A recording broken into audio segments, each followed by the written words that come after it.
Good evening. This is Ronald Coleman. And Benita Coleman. Inviting you to join us again on the campus of Ivy College as the guests of our sponsors, the brewers of Schlitz Beer. The taste of Schlitz. The taste so many people prefer has made Schlitz Beer first in sales in the USA.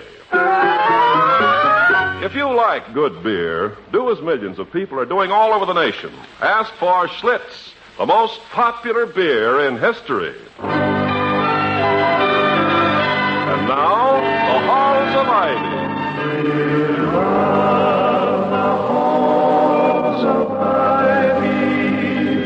That surround us here today, and we will not forget though we be far away. Welcome again to Ivy College, that is, in the town of Ivy, USA. On Halloween, by old tradition, evil spirits are allowed to roam the earth after dark and hold high revel until the stroke of midnight, when the chimes usher in the Christian festival of All Saints. As in most places, the inhabitants of Ivy are not all saints, nor very evil, but a varying blend of the two. On this fine November morning, there's little evidence around the campus of Halloween jinx, high or low, as Victoria Hall returns from her marketing to join her husband, William Todhunter Hall, president of Ivy College. Toddy! Here, Vicky. Oh, I'm sorry I'm late, but the shops are crowded and the traffic is dreadful. Are you starved? Well, I wouldn't say starved exactly.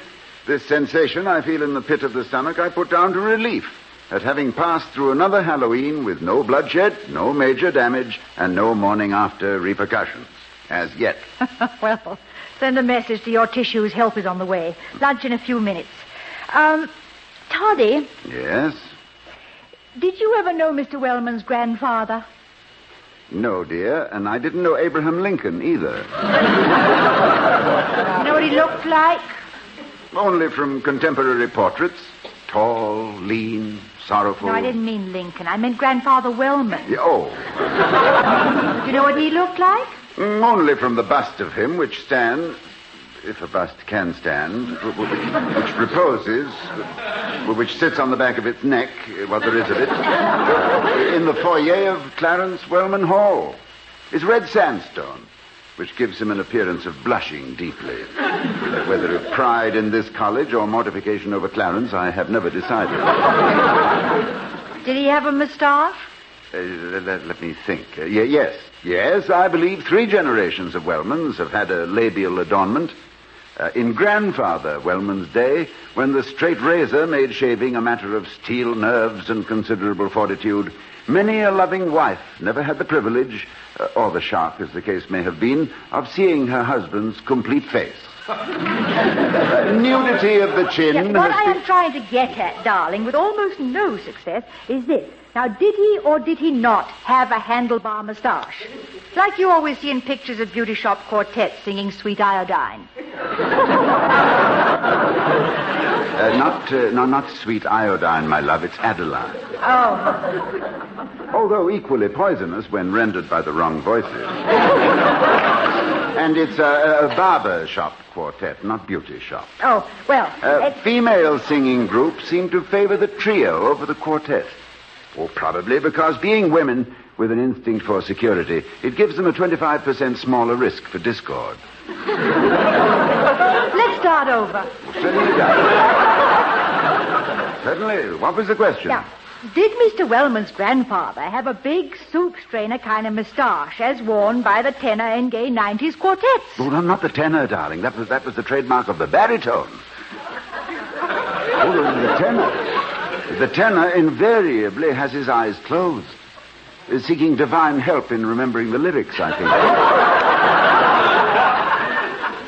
think. In my young days, I was always the bass, of course. Yeah, I know. But did Mr. Wellman's... And a very good one, too, if I may say so. Or I should say, we were quite good. Our rendition of Sweet Adeline, Harvest Moon, and Old Heidelberg is remembered to this day. To this day. Ah, Ah, what memories. Yes, but did Mr. Wellman's grandfather... Yes, indeed. Georgie Barnes, the baritone. The baritone, superb. Willie Poole, the tenor. Always wanting it a tone lower, of course. Young Bartholomew carrying the air. Off key only in moments of exaltation. Ah, what memories. Old Heidel.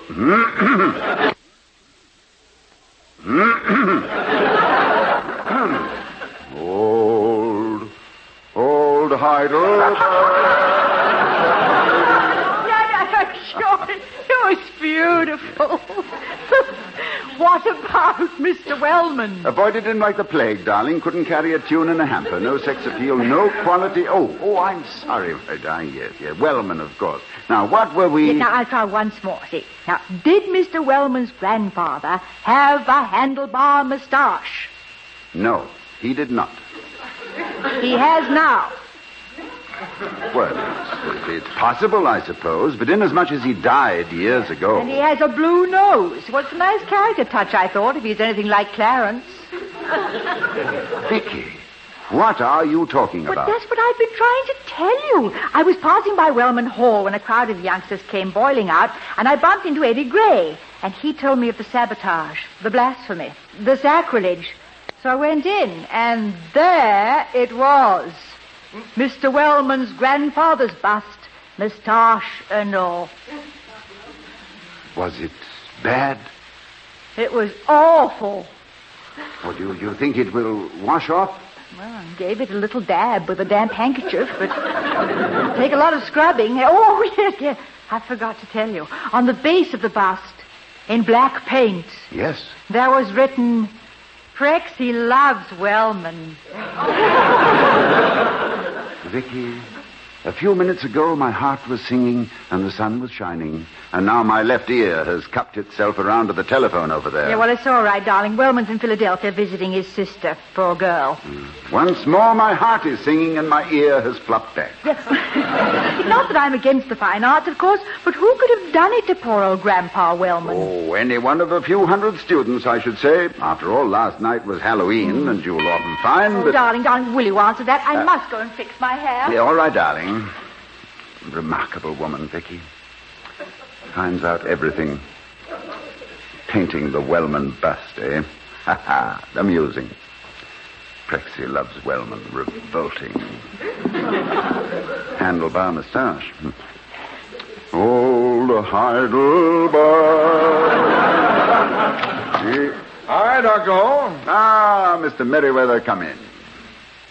And how is the more rational element of the Board of Governors today? In the absence of our chairman, Doctor, I'm convalescing, and all is quiet.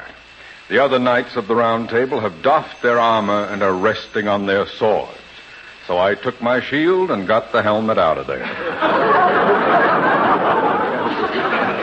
To pursue your analogy, Mr. Merriweather, am I to understand you visualize Mr. Wellman as King Arthur? Heaven forfend, Sir Lancelot.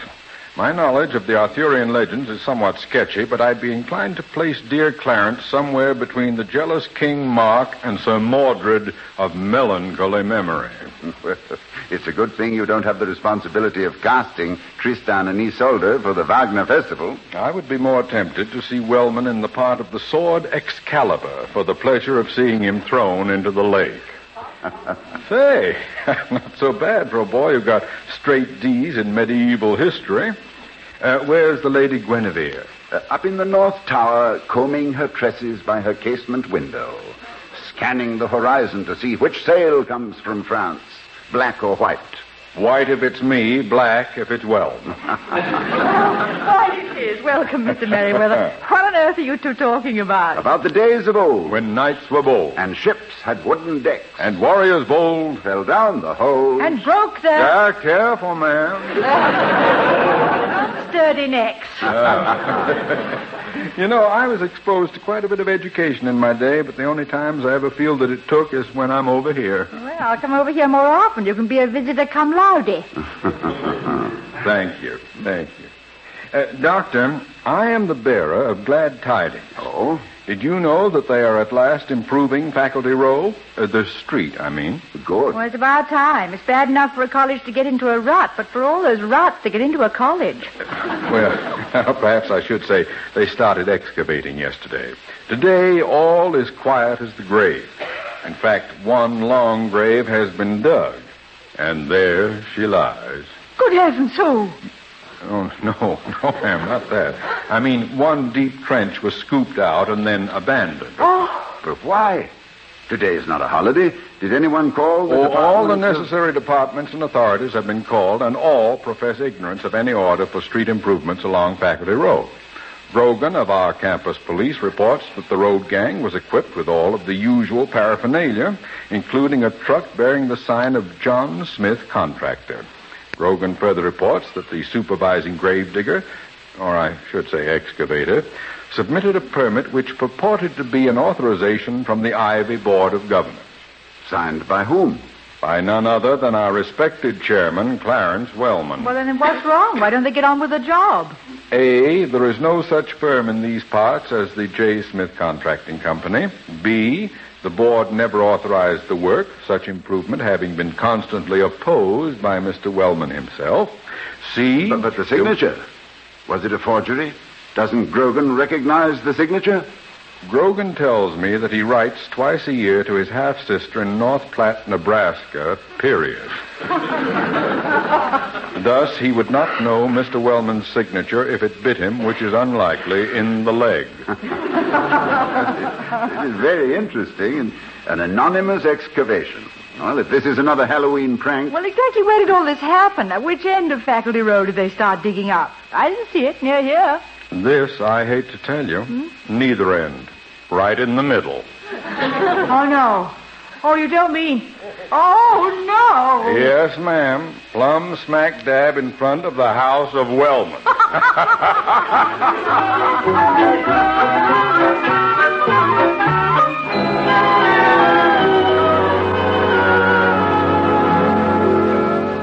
Vicky, Yeah, Toddy. Well, what's new on the Halloween front? all is reasonably quiet. 2 red lights are marking the spot where the body should be buried. Meaning Wellman? No, darling, no. Let us not daydream so late in the evening. No, so that nobody should fall into the hole in the dark. Oh. And we've discovered the name of the culprit. The same one seems to have committed both crimes. And in each case he is, or calls himself, John Smith. An obvious pseudo thing. It's a nom de bust. The thousands of John Smiths. Yes. Yes, as a matter of fact, a young cousin of mine married one. As Mr. and Mrs. John Smith, their honeymoon tour through the motels and resorts of the great Northwest was a series of acute embarrassments. What did they do, buy a tent? After 10 days, they registered everywhere under the name of Finkelhoff. But it seems to be right at my elbow for once. Hello, Dr. Hall speaking. Thought this might interest you, Doctor. Oh, yes, Mr. Merriweather. Got a telegram here from Wellman in Philadelphia. It says, and I quote, have made arrangements through personal connections here for road improvements Faculty Row, desperately needed, as I have always claimed. Feel sure entire board will approve, returning tomorrow, Wellman, unquote. Well, that explains everything. Oh, now, Doctor, your college training is sufficiently adequate for you to do your own simple addition. I'm not telling you what 2 and 2 add up to. Pardon me if I appear to end on a preposition on a sour note. Goodbye. What did he say? What did he say? What did he say? He thinks I should be able to add 2 and 2. But in this case, Vicky, it's not that simple. It gets into vulgar fractions. Oh, but darling, if it's anything vulgar, you know you can always tell me. Well, it's like this. Clarence Wellman has made arrangements for the repaving of Faculty Row, after someone had already begun work on it. Now I must find someone who owns a scalpel and a microscope. A scalpel and a microscope? Yes, someone has been reading Clarence's mind.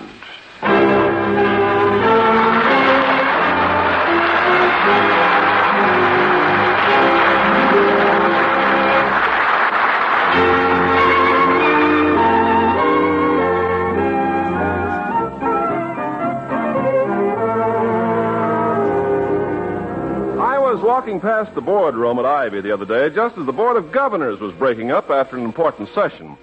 Suddenly, my ears were assaulted by a very familiar voice. A voice that... Carpenter, I say there, Mr. Carpenter. Oh, yeah, Mr. Wellman.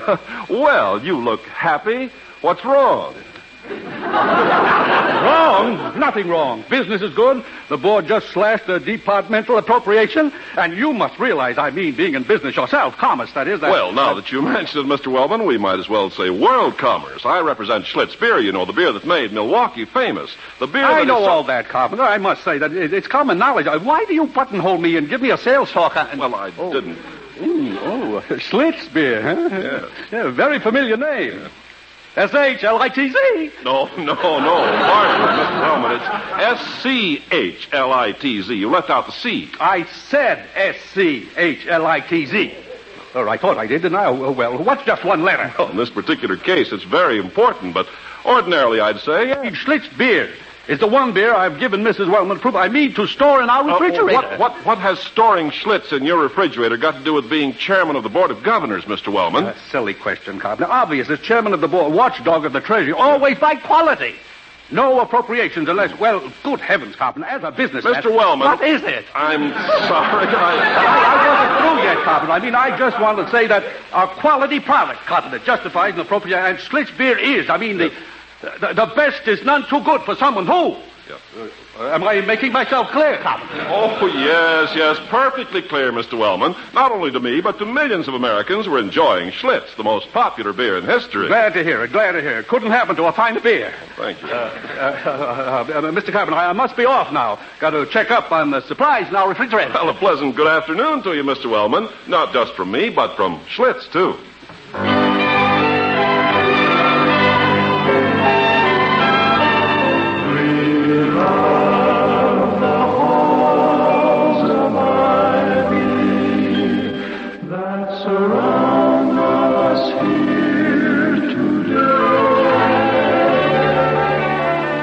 As we return to the halls of Ivy, Dr. Hall arrives home a little late from a busy afternoon to find his wife, Victoria, curious to hear the latest bulletins. Darling, come in and shut the door and sit here by the fire. And now, tell me about the ditch and the bust. The ditch and the... Oh, yes, you mean the Halloween business. Yes. Well, I've been almost too busy to consider it, really. Well, I can't see that you're responsible for it anyway, unless there's a student back of it. On the other hand, I don't think you're quite immune. I don't see how we can sit here inert and inept, or am I being inane? On the contrary, darling, you are being extremely ane. And I flatter myself that I am both ert and ept. If not wholly immune. And in staunchly defending the neglected positive, I am not only pertinent, but sipid.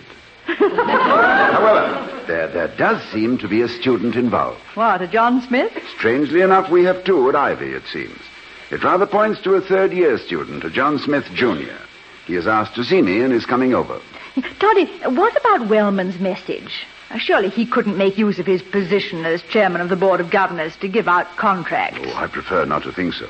I think Merriweather jumped to some sinister conclusion, but we'll know all about it tomorrow when... Well, that'll be young Smith, no doubt. Thank you, Vicky, if you'll show him in. Yeah, I will. And if he says his name's Finkelhoff, I'll scream. How do you do, Mrs. Hall? I'm John Smith. Well, John Smith, come in. Dr. Hall is waiting for you. Thank you. Ah, Smith, glad to see you. Take a seat. Forgive me, Dr. Hall, if I impinge on your valuable time. No impingement, I assure you. I think Dr. Hall likes all his students to pinge occasionally. I hope I'm being prudent. I beg your pardon, Mrs. Hall. It's all right, Smith. Mrs. Hall is brushing up on her neglected positives and is inclined to get a little, you wanted to see me? Yes, I did. Dr. Hall, it has been well said that an idle tongue is the offspring of an empty mind. Yes. And that the prattle of fools is as the sound of an ill-tuned cymbal. Well, I don't for the moment recognize... It is a lamentable, although no doubt natural, corollary of the world situation today, Dr. Hall, that your valuable time and mine should have to be wasted by the foolish pranks of adolescence. It has been brought to my attention that certain members of the student body are laboring under the delusion that I am guilty of decorating works of art with facial adornment and in indulging in sabotage along Faculty Row. Well, your assurance, Mr. Smith, that you had nothing to do with such foolishness is good enough. And I appreciate your coming to see me. How long have you been at Ivy? I am commencing my 3rd year, Dr. Hall. And may I say that in spite of certain elements here that are to be deplored, I regard Ivy College not only as my alma mater, but as ne plus ultra. Ne plus... Latin. Meaning, of course, nothing finer. And what are you majoring in, Smith? Latin. Naturally. And I am applying myself to courses in political economy and in public speaking. Well, you should study some of my husband's speeches. Oh, I do, Mrs. Hall. All of them. May I say that I pattern my phraseology and diction along the lines of Dr. Hall? Well, you're doing fine, John. I would like to add, Mrs. Hall, that I regard him as my... Ne plus ultra? Precisely. Yes, thank you, but to return to the subject under first discussion, Smith. Now, have you any light to throw on this Halloween matter? Do you know who did it? How did your name become mixed up in it? Are you or have you ever been a member Darling, the Fifth Amendment. Oh, yes. As I was saying. Excuse me, sir. My father has been visiting me here, and I know he wants to meet you. I believe he might throw more light on this mystery than anyone. I think it would be well if you talked with him. By all means, I shall be happy to meet him. Then I will take my leave. Mrs. Hall, good day. Good day. Yeah, and thank you for coming. Oh, before you go, that quotation, the prattle of fools is as an ill-tuned cymbal. Yes. Very good. I can't quite place the authorship. My own, Dr. Hall. Oh. Very good indeed. Except for the ill-tuned cymbal. I borrowed that from Sir Francis Bacon. Good night. Good night. Good night.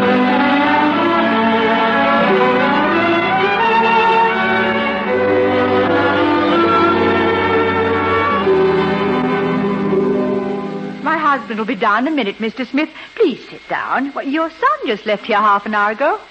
What did you think of him? Well, he... A bit of a punk, eh? No. He's young. Of course, he's clever. Young, clever, yes. But what are we going to do with him? He's got blinkers on. Can't see right or left. How can you judge if you only see straight ahead? Might as well be a horse. Dr. Hall, I believe. Smith, I'm glad to see you. I heard your last remark, and I agree. It's only by seeing on all sides that one is enabled to evaluate what's ahead. That's right. That's why Junior doesn't laugh. No sense of fun. Took him on a roller coaster when he was a kid, and he kept asking questions about centrifugal force. Well, I think with a little help and guidance, Ivy can broaden his view. That's why I sent him here. But we don't claim to work miracles. Science has yet to succeed in isolating the germ of humor. I personally believe that lacking the ability to create humor, the next best thing is to cultivate an appreciation of it, which I think is largely a matter of acquiring a sense of proportion. I've no doubt that when and if your son learns that dignity without humor is pomposity, he might relax a bit.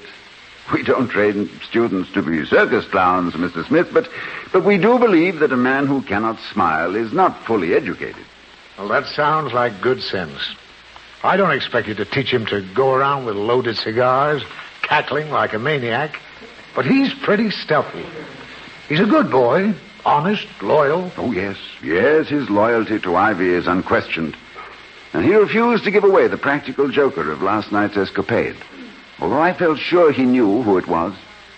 That's right, Doctor. He did. Well, do you know who caused all the trouble? I do, ma'am. Well, can you tell us who did it? I did. You did? You did.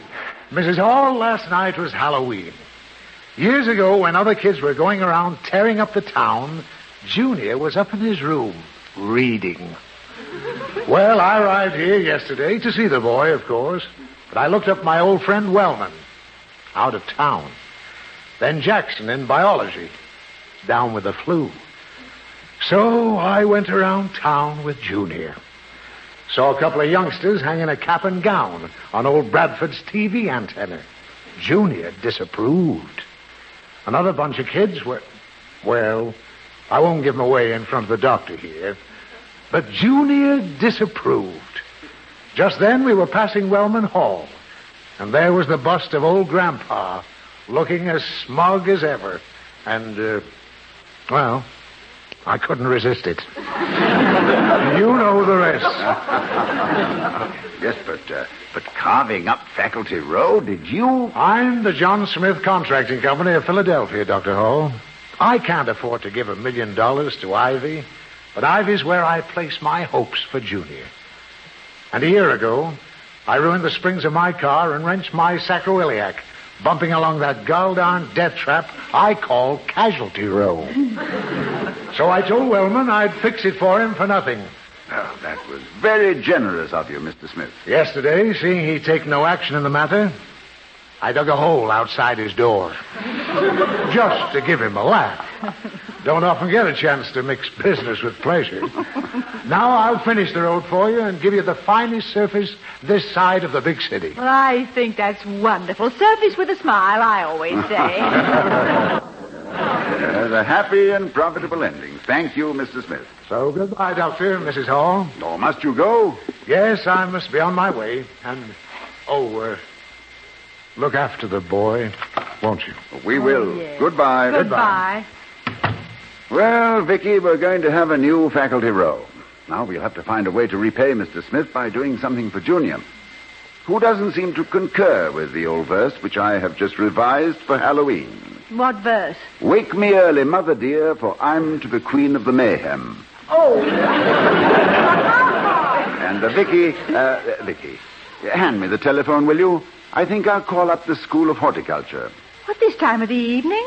What do you want, some nightshade? No, I was just thinking, if an onion can make one weep, what a fortune awaits the man who can grow a vegetable to make one laugh.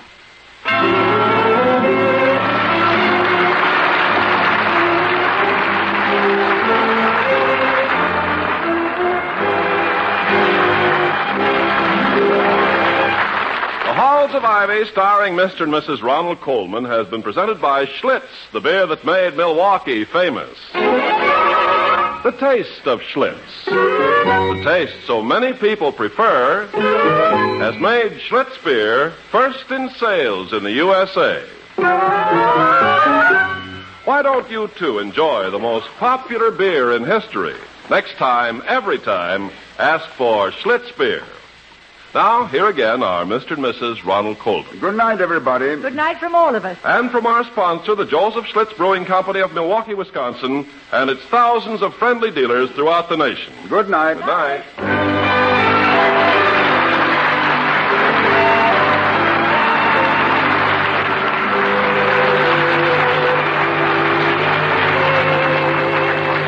We'll be seeing you next week at this same time at the Halls of Ivy, starring Mr. and Mrs. Ronald Coleman.